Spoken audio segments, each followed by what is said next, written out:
दोस्तों, आखिरकार राधिया जीत ही गई और दादी हार गई। राधिया पर व्हील चेयर खराब करने का इल्जाम लगाकर दादी ने एक गलती कर दी और फिर दादी की सच्चाई आ गई। सबके सामने प्रथम के पिता ओमकार जी ने दादी के नकली एक्सरे से पहले ही पता लगा लिया था कि मेरी माँ के पैर नहीं टूटे हैं। मेरी माँ नकली डॉक्टर से नकली एक्सरे रिपोर्ट बनवाई थी और हम सबको बेवकूफ़ बना रही है। ओमकार जी सारी सच्चाई ला दी है सबके सामने। तो दादी हाथ जोड़कर सबसे माफ़ी मांगने लगी, लेकिन अपनी माँ का बदला लेने के लिए उर्मी बुआ भी एक साजिश की। कहानी में फिर राधिया प्रथम के लिए करवा चौथ का व्रत भी रखी, पर उर्मी बुआ ने राधिया का व्रत पूरा नहीं होने दी। जी हाँ दोस्तों, आप सभी के फेवरेट सीरियल मन अति सुंदर की कहानी में आ गया है एक नया ट्विस्ट। अब क्या है वह नया ट्विस्ट? कहानी में आगे आप देखेंगे कि ओमकार जी को अंदर से कुछ खटक रहा था। जब उन्होंने अपनी माँ की मेडिकल रिपोर्ट देखी तो उन्हें उसमें कुछ अजीब लगा। उन्होंने वही रिपोर्ट दूसरे डॉक्टर से दिखवाई और वहीं से शुरू हुआ सच्चाई का सिलसिला। डॉक्टर ने बताया कि दादी का पैर बिल्कुल ठीक है, कोई फ्रैक्चर या चोट का नामो निशान तक नहीं है। ओमकार जी के पैरों तले जमीन खिसक गई। उन्हें समझ आ गया कि उनकी माँ पैर टूटने का नाटक कर रही हैं। किसी बड़ी चाल के लिए राधिया के खिलाफ साजिश। दूसरी तरफ दादी ने अपने नाटक को और गहराई देने के लिए नया खेल शुरू किया। उन्होंने राधिया के खिलाफ जड़ घोलना शुरू कर दिया। उन्होंने व्हील चेयर को जानबूझकर खराब कर दिया ताकि हादसा हो और इल्जाम राधिया पर लगे। यहाँ तक कि करवा चौथ पर भी उन्होंने झूठ फैलाया। राधिया ने अपने पति प्रथम के लिए व्रत नहीं रखा।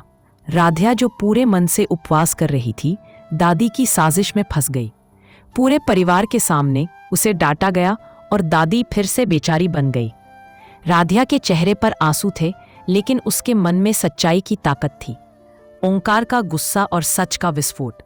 जब ओंकार जी को यह सब पता चला तो उनका धैर्य टूट गया। उन्होंने परिवार के सभी सदस्यों को ड्राइंग रूम में बुलाया। दादी व्हील चेयर पर आई, चेहरे पर वही झूठी मासूमियत।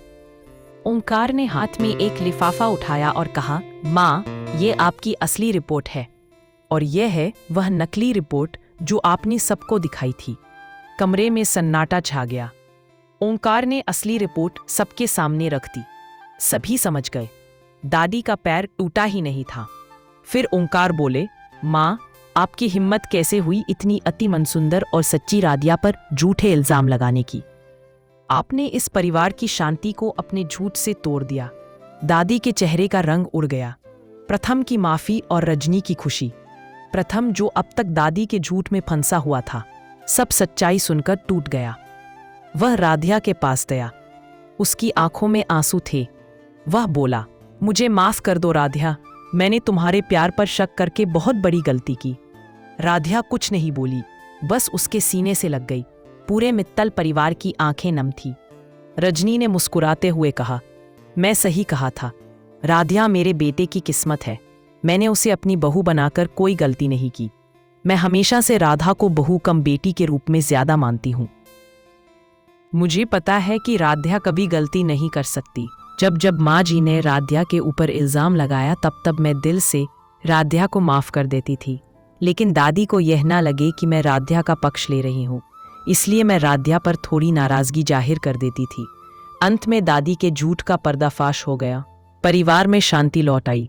राधिया की सच्चाई और प्रेम ने सबका दिल जीत लिया और दादी जो कभी दूसरों की साजिश की डोर खींचती थी, अब अपने की पर पछता रही थी।